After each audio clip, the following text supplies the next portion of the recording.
What a way to end the year across the state of California, right? Just brought life-threatening conditions to millions of people celebrating Christmas.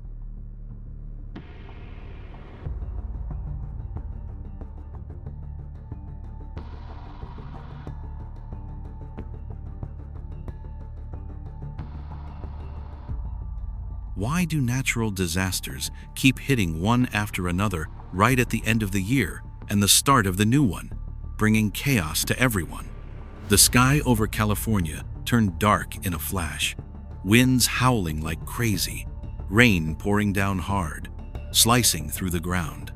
The storm roared from San Diego up to Los Angeles, wiping out streets, swallowing roads, turning busy cities into raging rivers rising every second. California, the land of wealth, tech, and entertainment, is now a mess, with thousands fleeing, time feeling squeezed tight. Is this just climate change, or a sacred sign that's no longer hidden? And are you listening? 10 moments are about to unfold like 10 doors opening, each one a warning. Come along with me as we pull back the layers of truth cleverly hidden beneath these chaotic scenes. And don't forget to leave a prayer in the comments below, so God knows you've heard his warning before the final times draw near to humanity. And now, so you don't have to wait long, I'll get started right away with cars swept away by floodwaters and scattered on muddy banks. In just a few seconds, we see dozens of cars in the outskirts of Los Angeles get swept away by the flood, flipping over, crashing into each other, and ending up stuck on muddy banks, like wrecked ships after a fierce sea battle.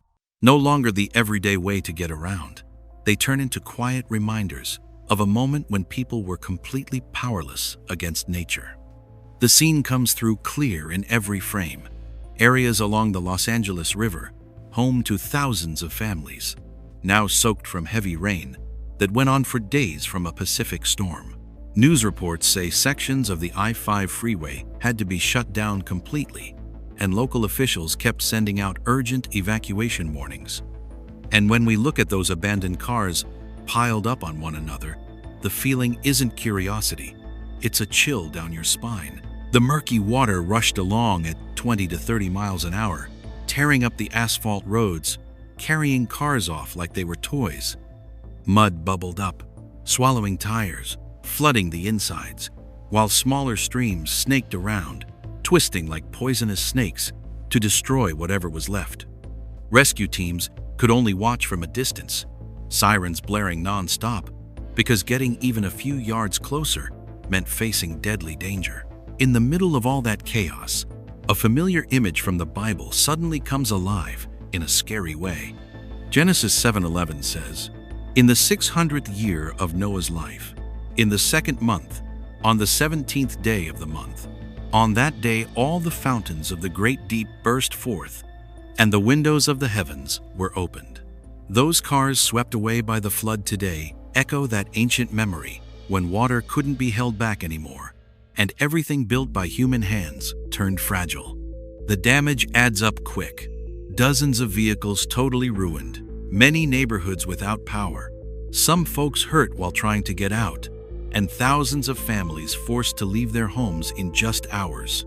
On the screen, we see police and firefighters holding up their hands to signal stop, like even they were trying to hold back a force way beyond control. In this moment, the Bible isn't there to judge. It's there to explain. The flood isn't just water. It's a reminder of how small we are compared to the power of creation.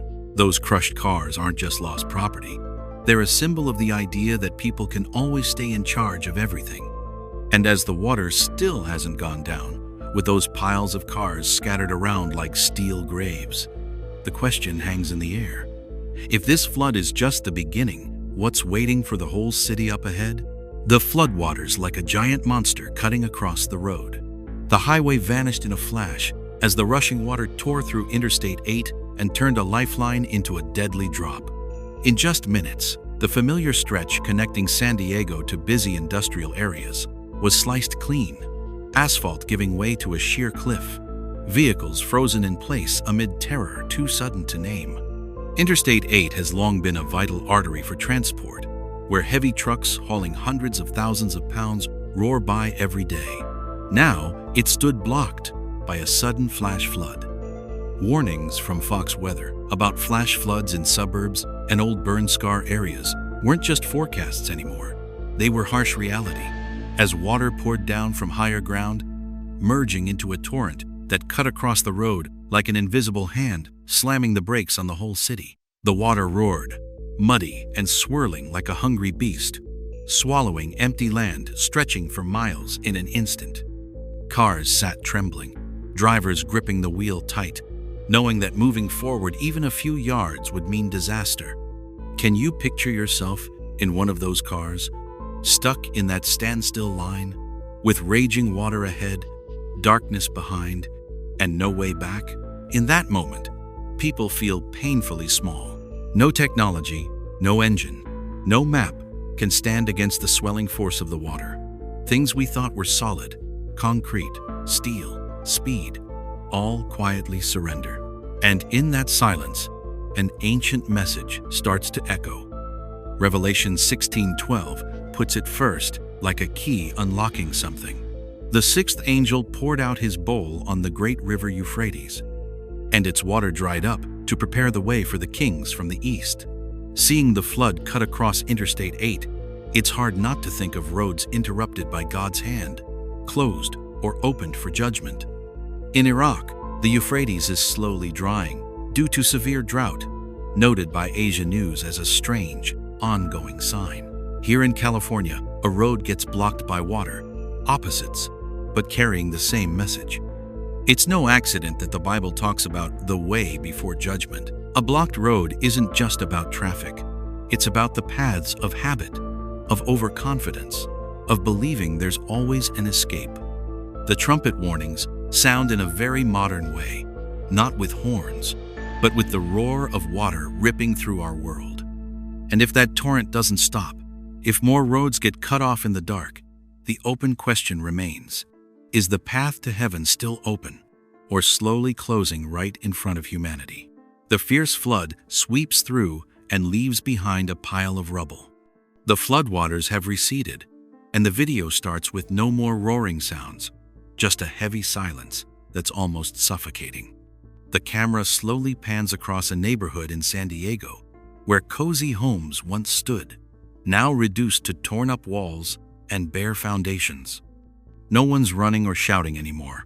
There's just a gentle breeze blowing through the wreckage, like it's whispering something old and sad.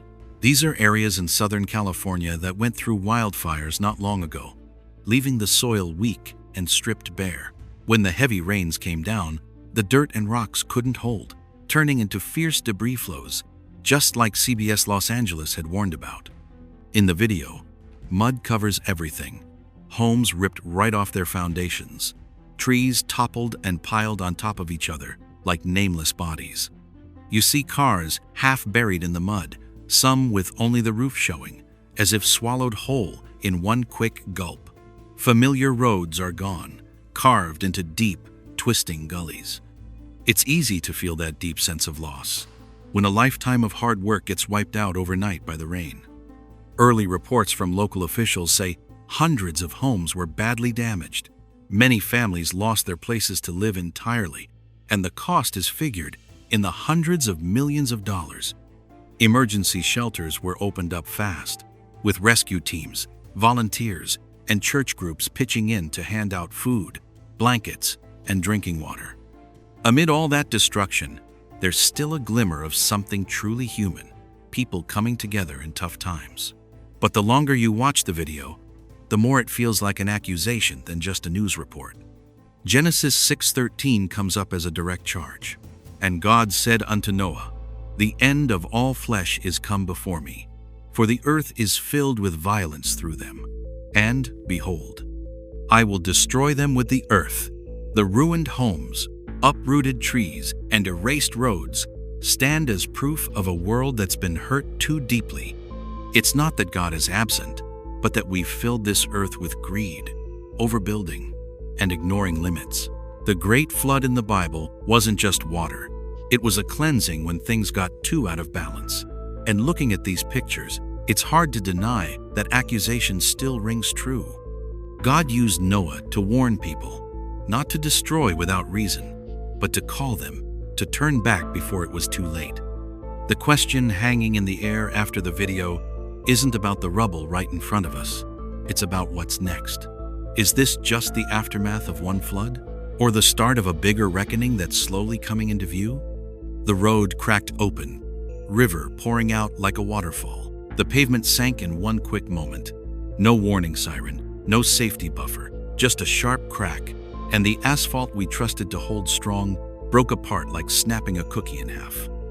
The video freezes right there, at the instant when a road in the outskirts of Los Angeles stopped being a road and turned into a gaping hole. From that first crack, water rushed in. Not a trickle, but a surge, boiling up, churning, shoving mud and trash down the roadway like a waterfall. These highways that handle hundreds of thousands of tons every day, running close to rivers and the coast, got torn apart by the muddy flood, just like USA Today had warned about widespread coastal flooding. The force of the water snapped barriers, swept away signs, erased the line between river and street. The next footage shows the road ripped up in big chunks, water roaring through white and fierce, growling without stop. People stand back and watch, helpless, as something that used to connect our lives now turns into a danger. We're used to thinking concrete and asphalt mean control, only to realize nature can crush them as easy as cookie crumbs in your hand. Local authorities keep sending out warnings, telling folks to stay away from roads near rivers, evacuate low areas because water levels might keep rising. Rivers that used to stay neatly inside their banks now spill over, carrying dirt, rocks, trees, threatening thousands of lives. Road closures and travel restrictions come one after another, like urgent knocks on a fragile door of safety. In the middle of all those warnings, the Bible comes up, not as comfort, but as a chilling reminder. Revelation 8:8 hits first, like a sign worth reading closely. The second angel blew his trumpet, and something like a great mountain burning with fire was thrown into the sea. A third of the sea became blood. The picture of barriers breaking, the ocean and waters raging, echoes in every frame of water flooding the road. It's no accident that the second trumpet ties to the sea in upheaval. When people build barriers, raise levees, pave roads, and think everything's under control, one rush of water is all it takes to bring it down. It's a warning that the boundaries we draw aren't always respected. This isn't just an infrastructure mishap. It's a sign that the barriers we've built are breaking, one by one. When the road cracks open and the river pours like a waterfall, the trumpet warning has sounded loud and clear. And if that water keeps spreading, the question left hanging at the end of the video is, will that waterfall stop here or keep going until it swallows everything we ever thought was safe? Winds that turn snow into ice, freezing everything around. The wind comes out of nowhere, howling across a gray sky, whipping sharp snow pellets that slam into the ground, rooftops, and bare trees. In just a few hours, the familiar world gets worn down, shattered, and locked in ice. It's a heartbreaking sight that takes your breath away. Standing there looking at it, have you ever wondered just how small we are compared to nature's unseen power? In Northern California, fierce windstorms roared through the Bay Area, with gusts up to 50 miles an hour, bringing heavy snow and cold hail. Trees snapped at the roots, billboards crashed down, roofs got ripped apart like they were paper. Busy roads turned quiet overnight, with only tire tracks left in the thick snow, reminders of a long night nobody wants to think about. The damage goes beyond numbers. Thousands of homes lost power in the freezing cold. Whole neighborhoods got cut off, schools shut down, and daily life just stopped. Folks stood amid the wreckage, eyes red from tears, hands shaking from the chill and the hopelessness. Some held their kids tight in dark rooms. Others knelt down to pray, knowing there wasn't much else to hold on to. In the middle of those tears, people felt a deep shared sorrow. Not everyone lost their home, but everyone lost that sense of safety. In the quiet of the snowstorm, soft prayers went up, not loud or showy, just hoping the winds would pass soon and leave a bit of hope for morning. That's when the Bible comes to mind, more as a gentle reminder than a judgment. Genesis 7:4 stands out like an old memory. For in 7 days I will send rain on the earth, 40 days and 40 nights. And I will wipe from the face of the earth every living thing I have made. The story of the Great Flood isn't just about destruction, it's also about testing faith and obedience. Some say this is just normal extreme weather, that science explains strong winds, heavy snow, and wild climate patterns. But even scientific reports admit the strange mix of long droughts and fierce snowstorms, as nature keeps pushing us to our limits. Maybe the real question isn't about explaining it, but about hearing the message behind it. Noah's story doesn't end with the flood, it ends with an ark and a promise. These winds today might be a similar test, where God isn't looking for fear, but calling for repentance and turning back.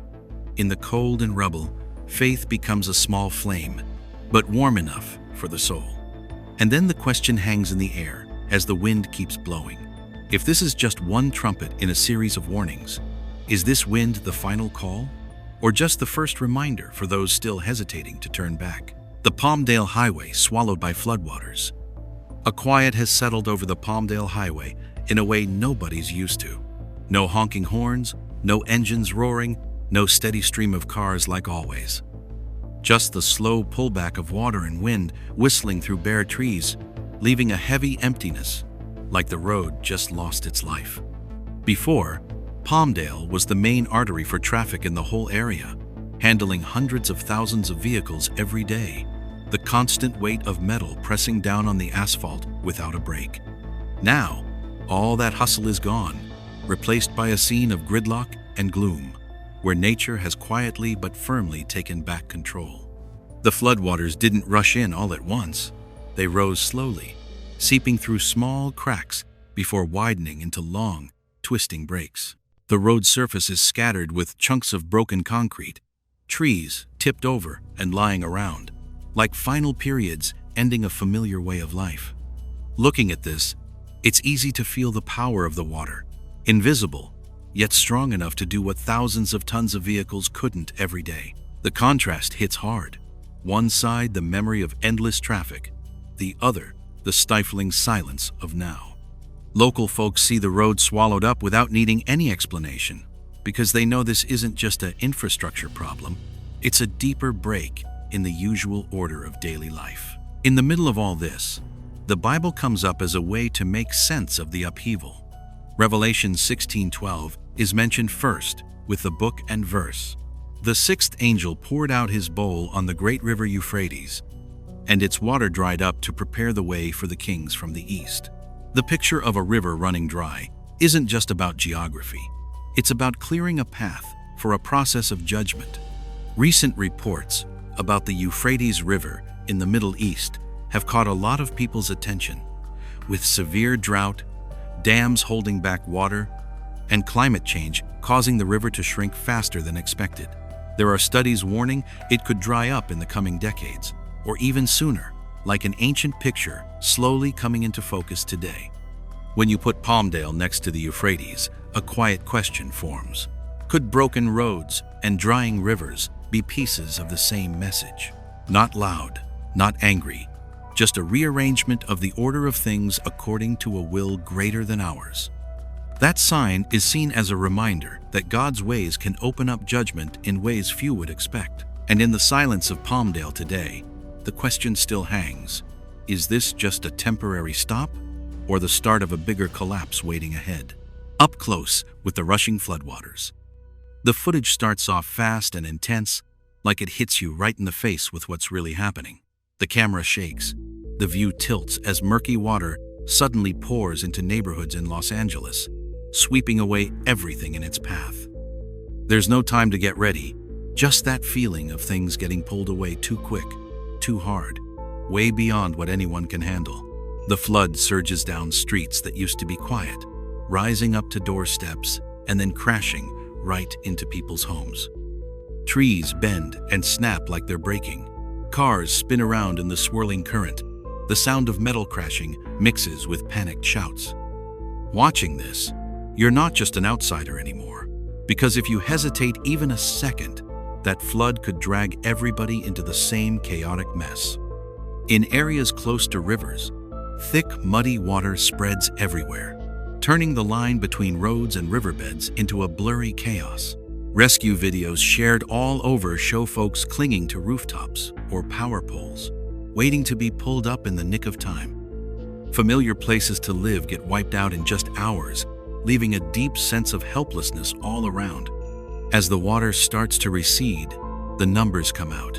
Hundreds of homes badly damaged, whole neighborhoods without power or running water for days, economic losses running into tens of millions of dollars. Some people lose everything they've built up over a lifetime.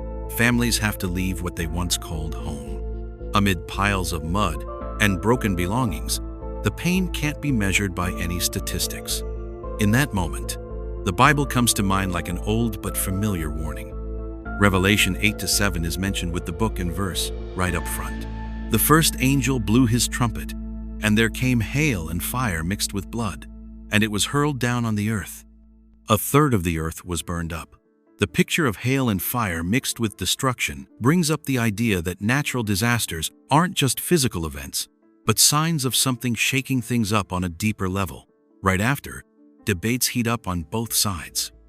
One side says this is just the inevitable result of climate change, uncontrolled city growth, and overloaded infrastructure, pointing to scientific studies on extreme weather. The other side sees in this string of disasters a wake-up call, as nature pushes past limits like never before. Between those two views, everyone has to ask themselves where they stand. Are we just seeing random weather messes?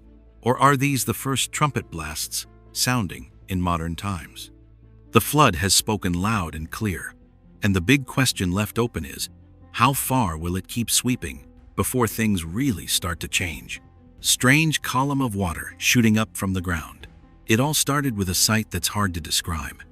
Right in the middle of muddy floodwaters rushing over an asphalt road in San Diego, the ground shook a little, and then, from what looked like a harmless crack, a column of water suddenly shot straight up into the sky. It didn't spread out like regular floodwater.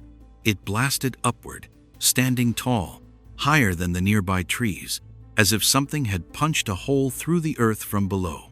That scene stopped the rescue teams in their tracks. Their special vehicles had to slam on the brakes. Rescue lines got pulled tight and then reeled back in, because no one dared take another step when the road was turning itself into a deadly trap. In the chaotic flow, that water column kept shooting up without any familiar rhythm, strong one moment, weaker the next, like it was breathing. Watching it, you really feel how helpless people can be when all our usual ways of handling things just don't work anymore.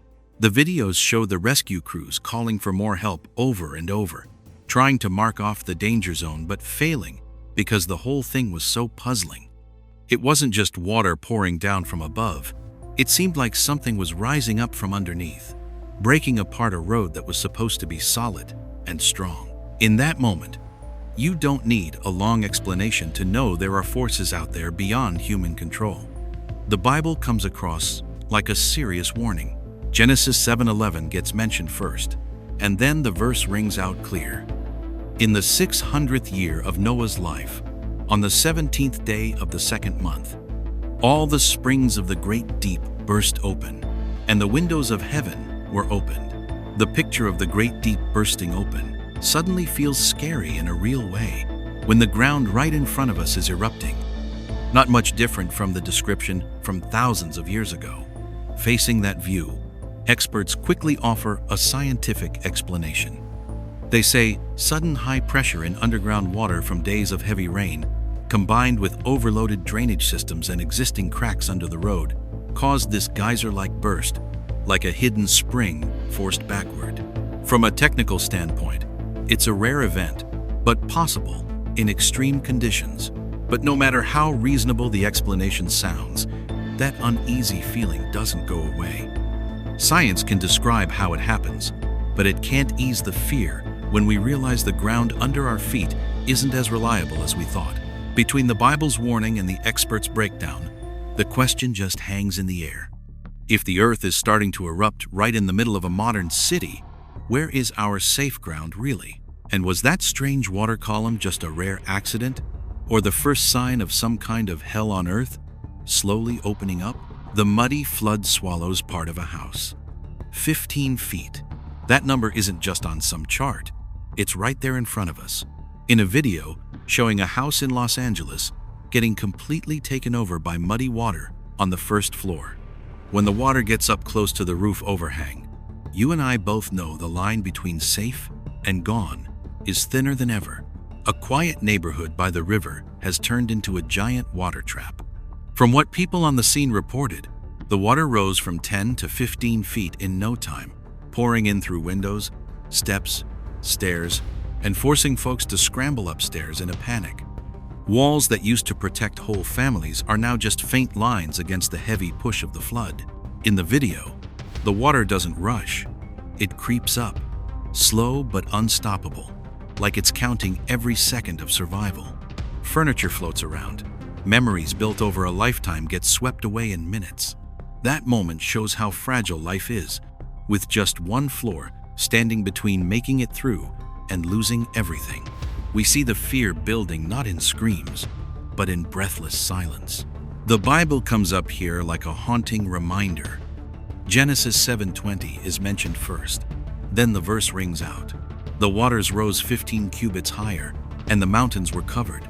That number 15, once seen as a symbol of the Great Flood, now matches exactly what's happening in a modern neighborhood. The matchup gives viewers a real chill. But not everyone sees the event in a spiritual way. Some say it's due to low land, poor drainage systems, and burn scars, weak spots left after wildfires, that make water pile up fast and high in weird ways. These views come across calm and logical, trying to fit the disaster into science and city planning. On the other side, plenty of folks think science only explains how the water rises, not why these extreme events keep happening harder and harder. Between those two sides, where do you stand? Is this just the natural result of a damaged environment, or a sign that an ancient story is playing out again? No matter which view you take, the facts stay the same. The muddy flood has swallowed the whole first floor of the house, and the fear still hangs in the eyes of those trapped upstairs. If the water keeps rising, the question isn't why anymore. It's, will the second floor be high enough to protect people from whatever comes next? Traffic jammed. Folks left helpless watching the floodwaters rise. Darkness fell quicker than expected. It wasn't the usual night darkness, but a feeling of despair spreading as heavy rain put out the lights, and the sky and ground blended into one heavy gray. In the slow but steady rising floodwaters, hope faded bit by bit, like the whole city was holding its breath, waiting for some unnamed judgment. On Interstate 5, cars packed tight in the rain and dark. Power out, signs fading. The only sounds left were rain tapping steady and water rippling over the road. No moving forward, no backing up. People stuck in that moment of waiting on the edge, where every second tested patience and faith. The water wasn't rushing fierce, but enough to lock the wheels in place. Cars sat still like lonely islands, just a few yards apart, but feeling like different worlds. The usual bustle of the day gone, replaced by a heavy quiet. We feel it clear, the helplessness when nature's power, without any noise, can overpower everything. That quiet stretched on, like a test for all of us. Nobody knew what to do but wait, listen to the rain, the wind, our own heartbeats. In the darkness, silent prayers came up. No fancy words, just hoping to make it through the night safe. The despair here didn't explode. It sank deep, weighing on every breath.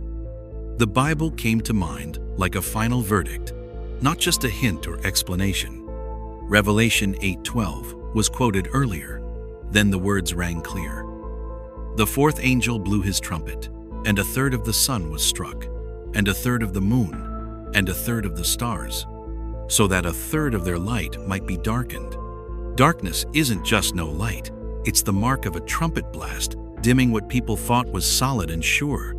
That comparison made the moment feel chilling.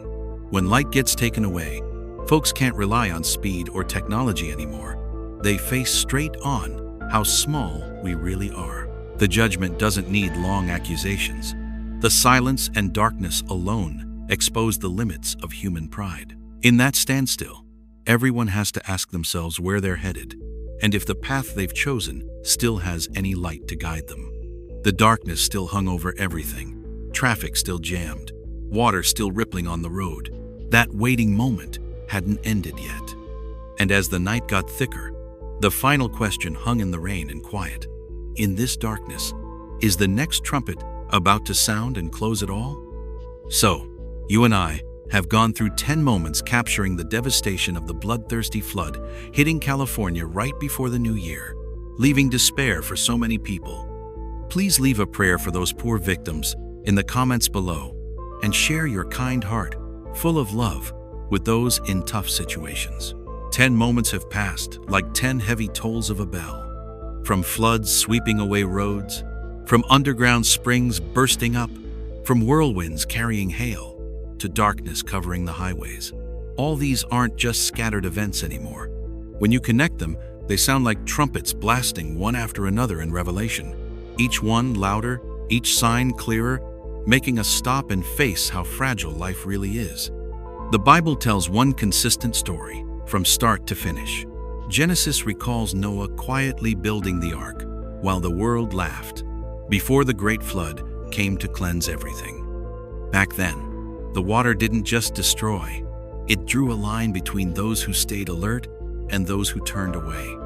That same picture echoes in today's floods, not to scare us, but to remind us that being prepared and having faith is never a waste. Revelation picks up the story with trumpets bringing disasters and wake-up calls.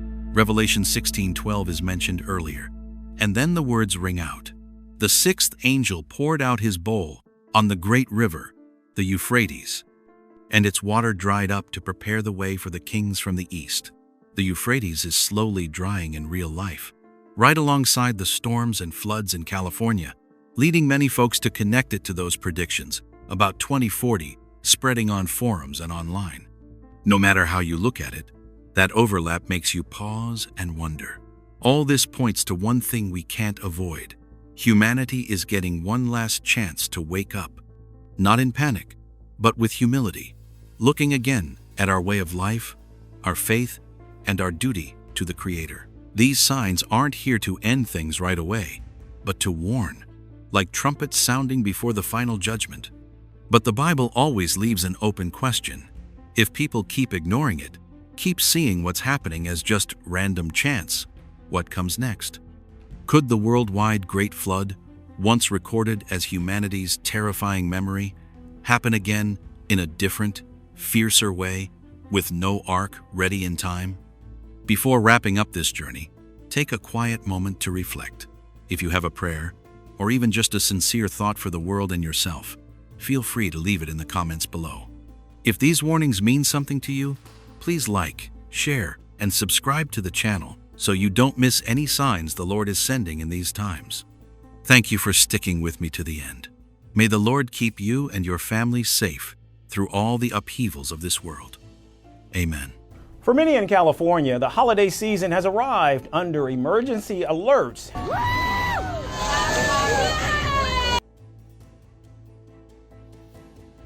For many in Southern California, this Christmas was quite...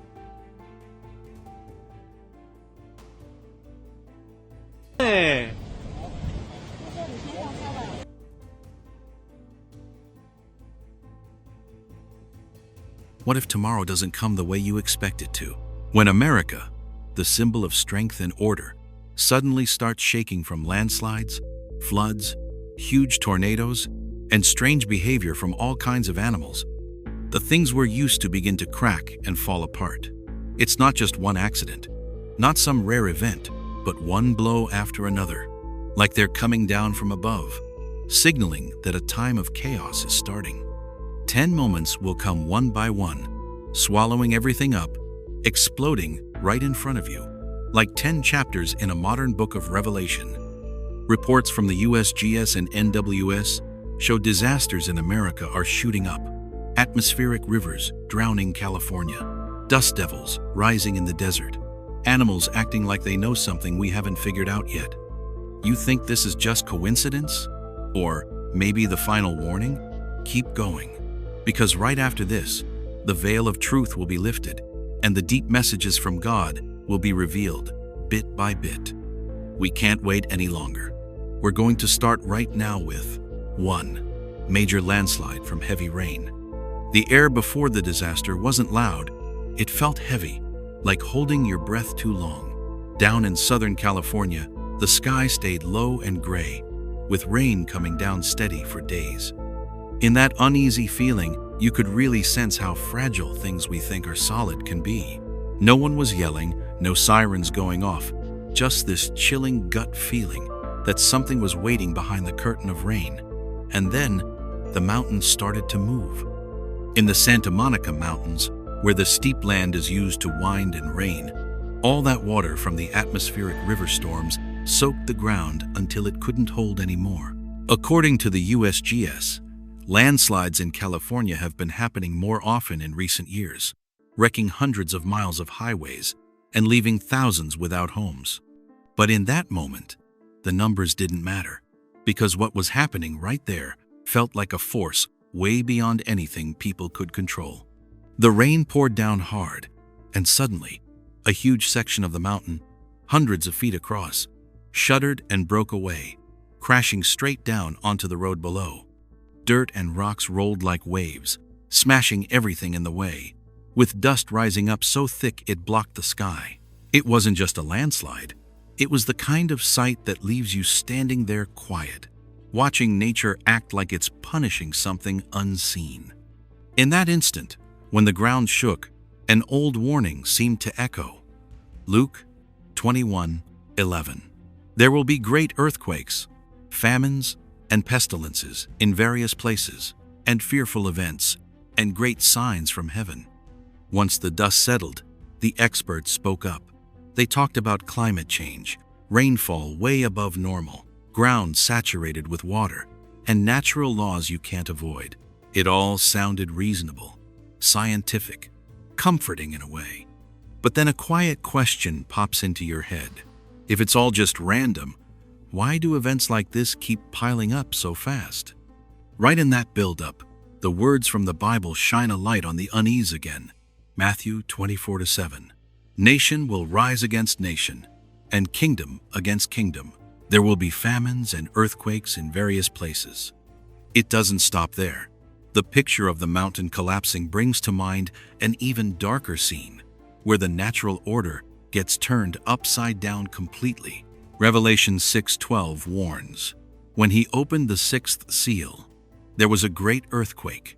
The sun turned black like sackcloth made of goat hair. The whole moon turned blood red. The Bible doesn't explain the how, but it names the fear we're feeling. This isn't just a disaster, it's a sign. The mountain has fallen, leaving behind a heavy silence and roads buried deep. This is a clear warning about how vulnerable we are to the power of nature, or maybe deeper, to the will of the Most High.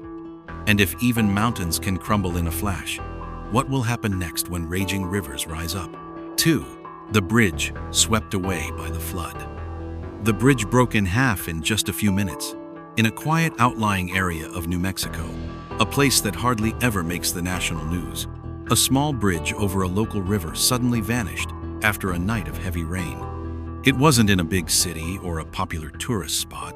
It was one of those places that feels forgotten by the world. And that's what makes this event so chilling.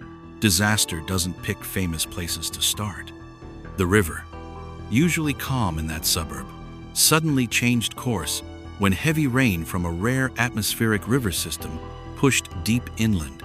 According to warnings from the National Weather Service in the Southwest, water levels rose faster than expected, climbing more than 20 feet in just hours in some spots, putting pressure way beyond what old structures could handle. Early damage reports ran into tens of millions of dollars.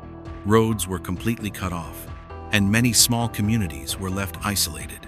Local officials issued urgent alerts, telling folks to stay away from rivers, streams, and bridges that night. Video from the scene showed muddy water rushing at nearly 30 miles an hour, taking down one section of the bridge before sweeping away the rest. Metal twisted like it was nothing. Concrete crumbled, and it all floated off like scraps of paper. In that moment, we weren't just watching a bridge collapse.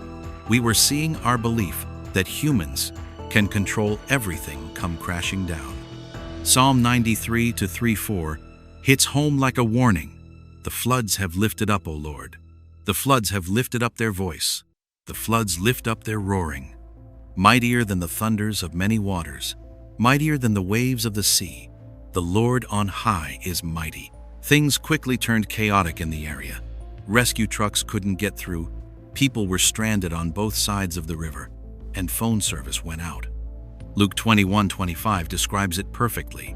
And there will be distress of nations in perplexity because of the roaring of the sea and the waves. When the waters start roaring, human order goes quiet right away. Of course, the debate started up fast. Some said the bridge was just too old, built for water flows that don't match today's reality. Others blamed outdated planning and slow warnings. Those points aren't wrong, and they deserve a fair look. But the big question hangs there. Do you think this is just one isolated mistake in a remote spot, or another piece in a chain of events spreading everywhere? From a faith perspective, this isn't just an infrastructure failure. Joel 2:30 says, "And I will show wonders in the heavens and on the earth, blood and fire and columns of smoke." When places nobody pays much attention to start shaking, the message seems clearer. No hidden corner is outside God's reach. That bridge in the outlying area is gone, like it never existed. And if even the quietest spots aren't safe anymore, what's waiting ahead when the flood hits busier roads? 3. The flood swallows a whole stretch of road. It all started in an eerie quiet. No sirens blaring, no loud warnings, just a wet road surface and a heavy sky holding back its anger. Then, in a split second, the ground shook and water came rushing in like a dam had burst, fierce and shocking enough to numb you. Have you ever thought a familiar road could vanish in just minutes? On Highway 101 inches, California, that vital coastal route, a sudden flood sliced right across the wide asphalt like a sharp cut. Gray water rose several feet high, white foam splashing everywhere, carrying off debris, mud, and cars that didn't get away in time. What used to stand for connection and travel turned into a deep, chaotic gash where people were helpless against the roaring force. Local authorities quickly sent out urgent alerts, closing the whole highway, evacuating folks in low areas, and telling everyone not to try crossing fast-moving water. According to major national news reports, cases of roads being washed away by floods in the U.S. have gone up about 50% over the past decade, especially in coastal spots prone to flash floods. It felt like Genesis 7:11-12 playing out in modern times. The springs of the great deep burst forth, and the floodgates of the heavens were opened, and rain fell on the earth 40 days and 40 nights. The scene turned into one explosion after another, sections of road collapsing, swirling water carving deep holes like abysses. Locals said that in just seconds, the flow changed direction, charging across the roadway at terrifying speed, ignoring any usual paths. Matthew 24:38-39 echoed like an explanation. They knew nothing about what would happen until the flood came and took them all away. Weather experts explained it with heavy downpours piling up, steep coastal terrain, overloaded drainage systems, and flows forced sideways by man-made structures. In their view, when water has no natural outlet, it takes the shortest, strongest path, slicing through anything in the way. That reasoning sounds logical, cool, and spot on. But alongside a faith perspective, many folks can't ignore how these events are happening more often and strangely intense. Revelation 16:20 says, "Every island fled away, and the mountains could not be found." When nature seems to be rearranging everything, do you lean toward pure science or see this as a sign beyond numbers and models? It's hard to deny that Bible words are lighting up today's reality in a chilling way. The flood on Highway 101 didn't just wreck a road. It brought back memories of the Great Flood, like a warning that the end times might be closer than we think. And while the ground hasn't even healed yet, a scarier question looms ahead. Down in those deep oceans, what are the sea creatures whispering about the next disaster? 4. Under the ocean, rays school up and swim in a strange way. Off the California coast, the ocean has a different rhythm, like something's being passed along from the deep that our eyes can't reach. When big schools of fish start gathering, the question comes up naturally: what are they running from? In the cold waters of the Pacific, thousands of sardines suddenly bunch into one huge mass, swimming around in ways that don't follow the usual patterns. They swirl in circles, packed tight together, forming these odd vortexes that stretch for miles, like they're looking for shelter from some unseen threat. It's not the usual chaos of a hunt, more like a group evacuation, quiet, but full of worry. According to PBS science shows, animals often pick up on environmental changes before we do, from shifts in water temperature or currents to magnetic fluctuations before big storms or earthquakes. Biologists say even a small change in temperature or oxygen levels can trigger mass migration behavior in fish. But this kind of sudden, synchronized movement still gives a lot of folks the chills. Hosea 4:3 says, "That's why the land will be desolate. Even the wild animals, birds of the sky, and fish of the sea will perish." The school keeps moving like it's guided by some invisible command. No bumping, no scattering, just sticking close like one single body. From a faith perspective, it brings to mind those Bible passages about creation groaning before major events. Joel 1:20 notes, "Even the beasts of the field pant for you," as if all living things sense what humans are still debating. Between the two views, science sees natural laws and survival instincts at work, while the Bible opens up another layer. Animals don't just react to the environment, they reflect the world's condition before God. Revelation 8-9 puts it plain. A third of the living creatures in the sea died, not as some theory, but as a foretold scene. So which truth do you lean toward? That this is just the fallout from climate change and ocean currents? Or that God is using even the humblest creatures as quiet messengers, reminding us that Judgment Day is drawing near? Both views sit side by side, but only one touches that deepest fear inside us. When the ocean's already restless, and the creatures below start speaking in their own way, faith isn't a luxury anymore. It's the last compass we have. And if the seas sent the first signal, what other mysteries is the night sky above us getting ready to reveal? 5. The night sky covered in strange green light. The night sky wasn't quiet anymore. It spoke up in a way nobody was ready for. Out in the Midwest of the United States, as soon as darkness fell, the whole sky suddenly turned this unreal blue-green color, cold, eerie, and out of place, like someone had ripped open the familiar curtain of the universe. In that moment, you couldn't look away, because the sky itself seemed to be staring right back at you. The green light spread out wide, not flashing like fireworks or soft like the usual northern lights. It just hung there, stretching for hundreds of miles, covering quiet towns in Illinois and nearby states with a mysterious glow that's hard to describe. Gray clouds drifted slowly, with faint lightning flickering inside, making the whole thing feel like a half-awake dream, beautiful but unsettling. Scientists call this phenomenon STEVE, strong thermal emission velocity enhancement, a rare kind of glow tied to geomagnetic activity. According to Science Alert, these bands of light can be hundreds of miles wide and show up outside the usual predictions from atmospheric models. But no matter how scientific the name sounds, seeing it in person can't fully be explained by words like that. Luke 21:11 once warned, "There will be great earthquakes, famines, and pestilences in various places, and fearful events and great signs from heaven." End quote. That night, the sky wasn't pitch black like normal. It had this cold, metallic green hue that made you feel like you were standing under some invisible gateway. A lot of folks stood quiet, filming it on their phones. Others just froze in place. Nobody said it out loud, but everyone felt the same thing. Something wasn't normal anymore. Joel 2:30-31 says, "I will show wonders in the heavens before the coming of the great and dreadful day of the Lord." Still, the arguments started up quick.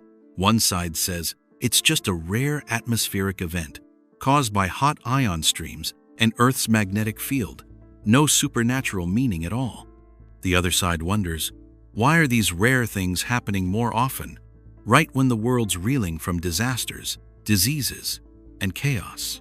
Matthew 24-29 puts it plain. The powers of the heavens will be shaken, as a straightforward warning. Between the two views, the people who saw it can only tell what their eyes took in: a sky that changed color, a deep unease settling in, and a night unlike any before.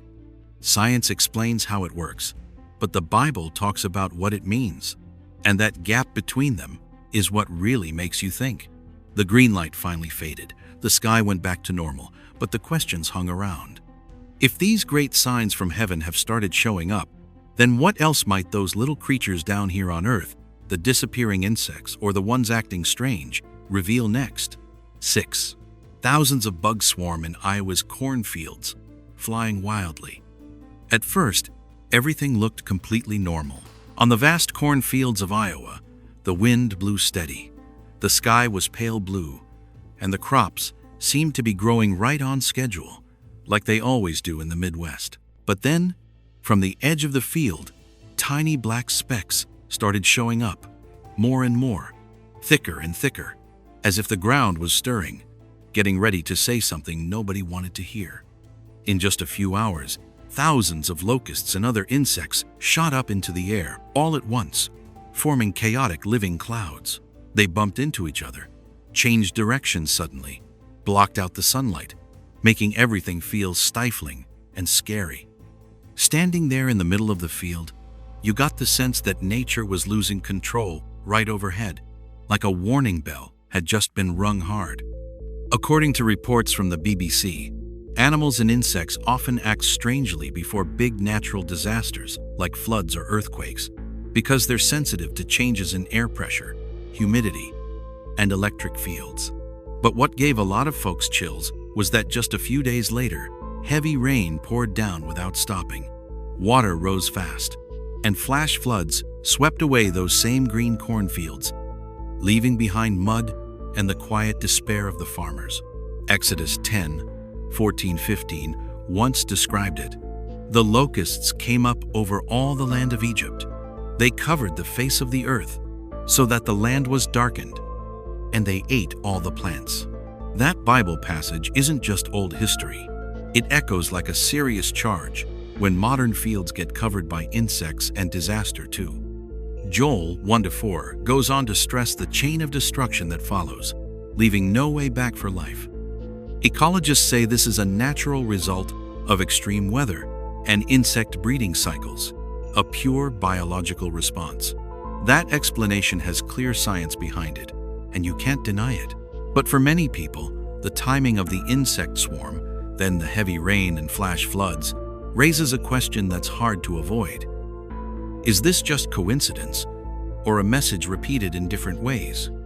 Revelation 9-3 talks about small creatures given power to bring trouble, like a warning against human pride.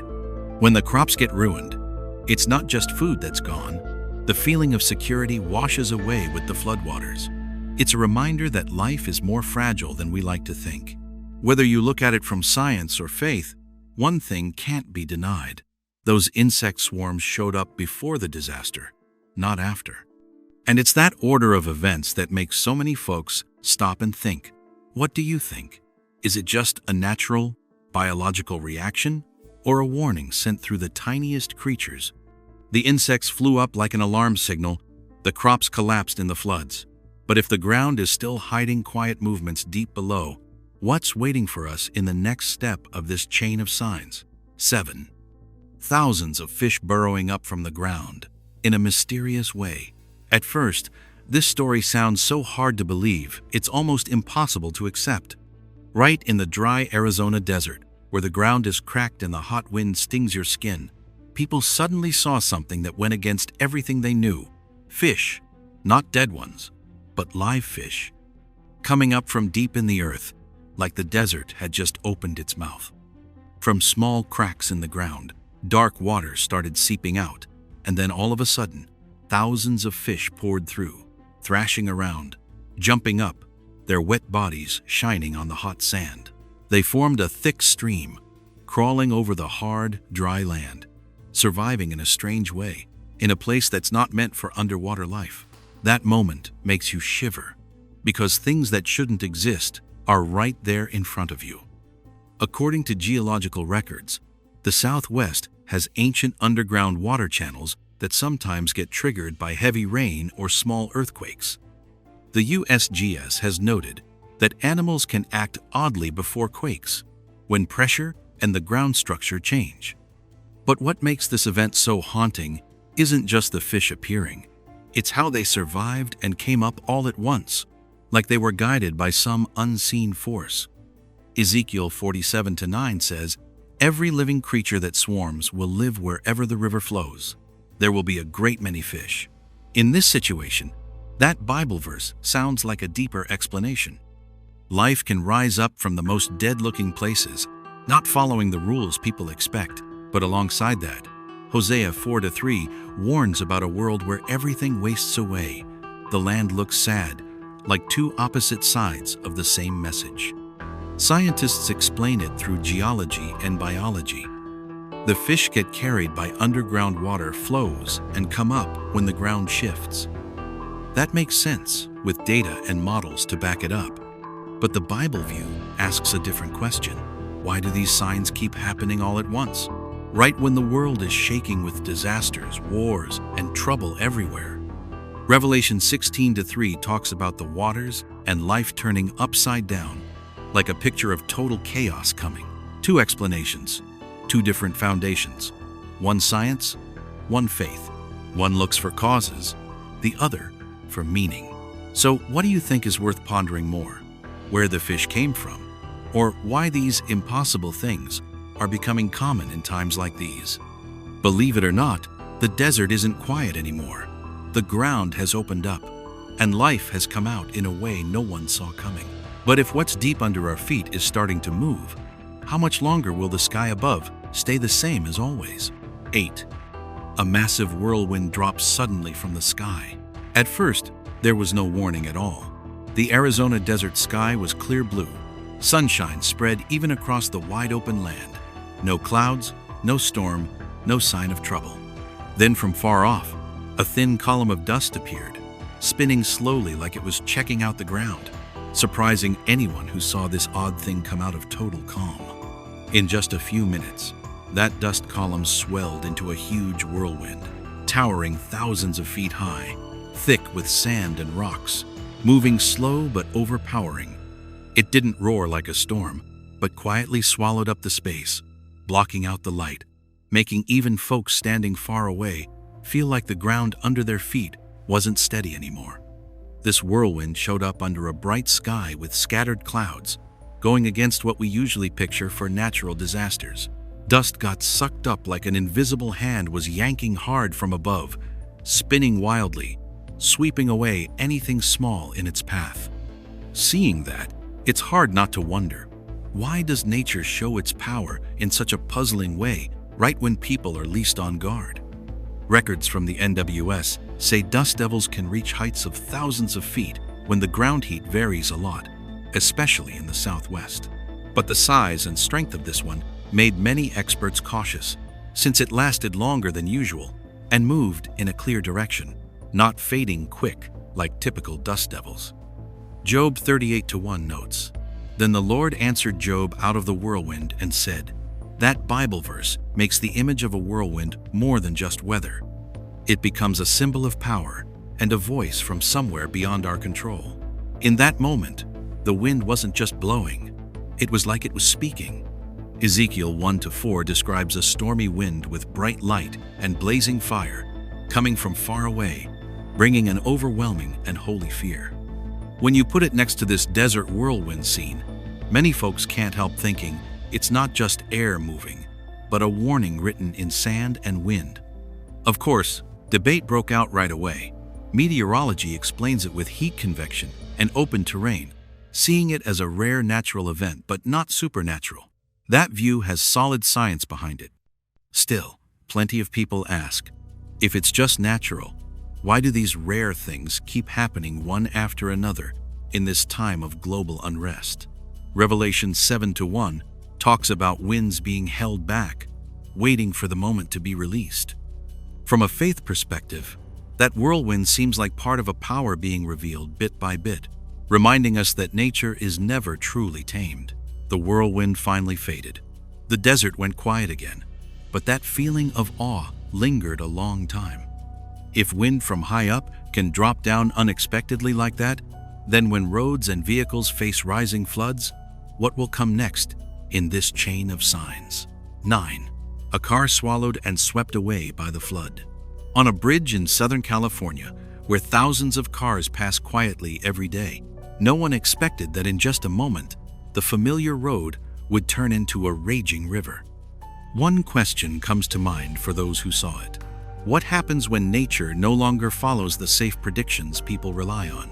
Heavy rain from those atmospheric storms poured down hard, with water rushing in from upstream like a dam had burst.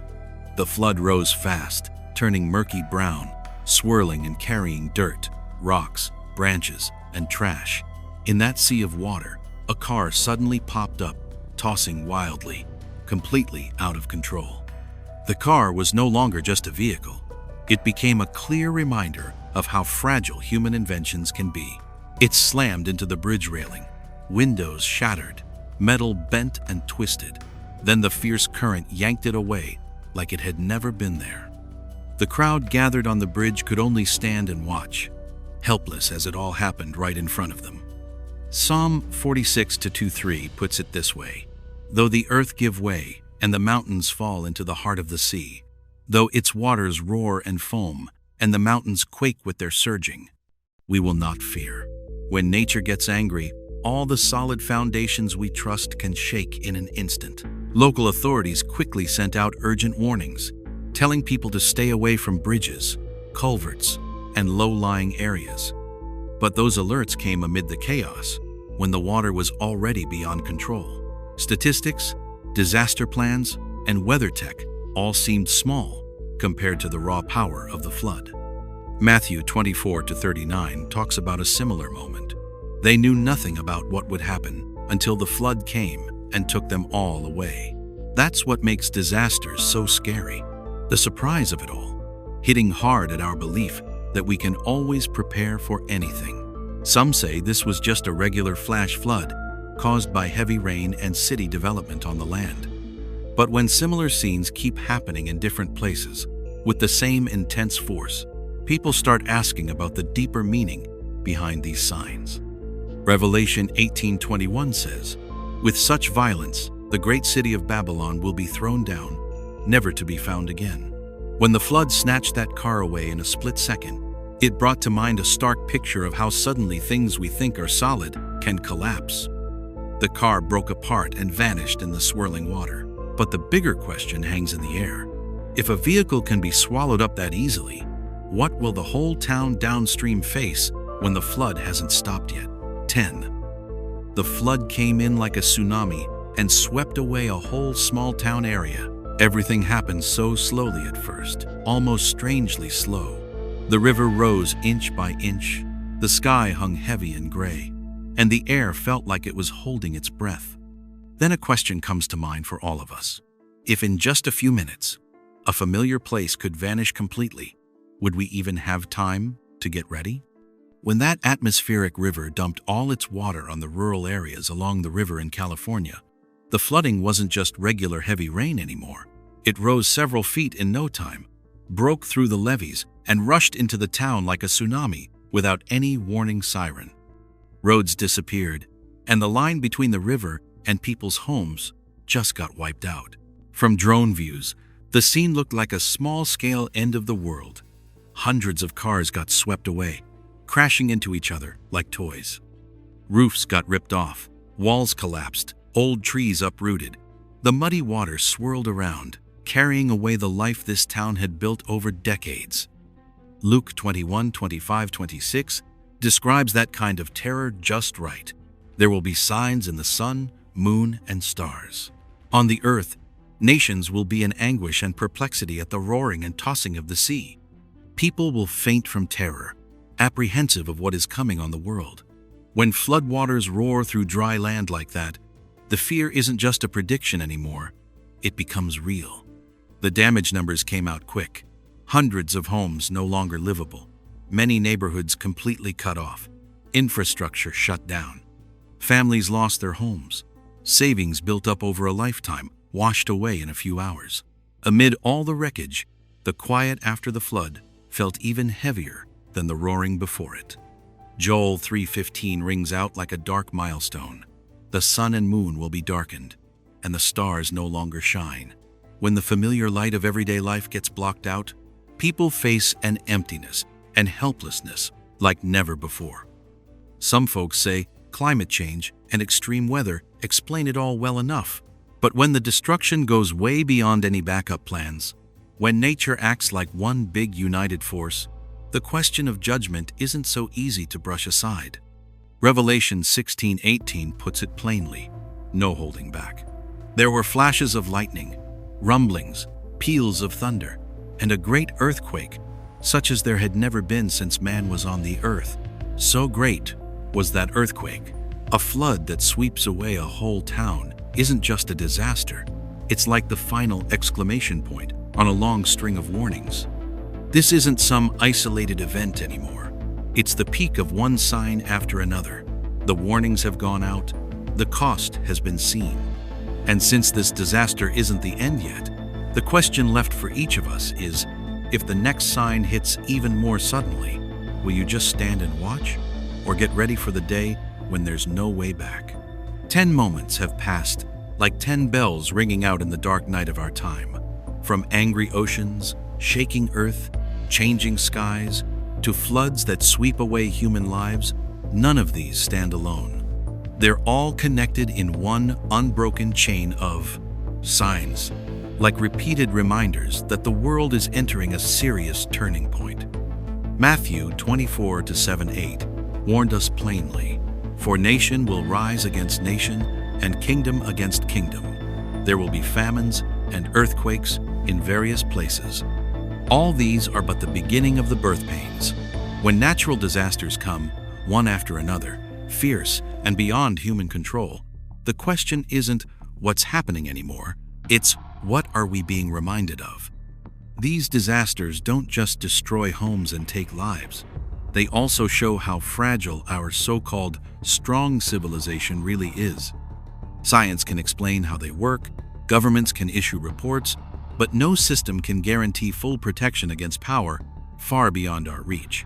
In that helplessness, the call to return to faith becomes clearer than ever. Ezekiel 18:30 sounds like a direct appeal. "Repent and turn from all your transgressions, lest iniquity be your ruin." This chain of signs isn't meant to spread hopeless fear, but to wake up our conscience, call us to repentance and change before the door of grace closes. The world today feels like it's standing on a thin edge, where each new sign could be the point of no return. Revelation 3:3 reminds us, "Remember then what you received and heard, keep it, and repent." When time is running short, waking up can't be put off. This is the moment each of us is invited to pause, look honestly at our own life, turn back to prayer, and place our trust in the Lord, not out of fear, but out of hope for His protection and guidance. If a prayer, a thought, or an awakening has just been stirred in you, feel free to leave it in the comments as your own testimony in this hour. Don't forget to like, share, and subscribe so you won't miss any of the signs that are being and will be revealed, because each one could be the final warning for this generation. Thank you to everyone who watched to the very end, and may the Lord keep you and your family safe from all harm and grant you peace in these troubled times. Amen. The earth breathing, ancient and alive in a surge of fiery motion. 5 volcanoes. Black Diamond Pool at Yellowstone now. You know all about the Old Faithful geyser at Yellowstone National Park, but this is even more. A rare sight at Yellowstone National Park today, a hydrothermal explosion. National Park, the very close call with a geyser rating.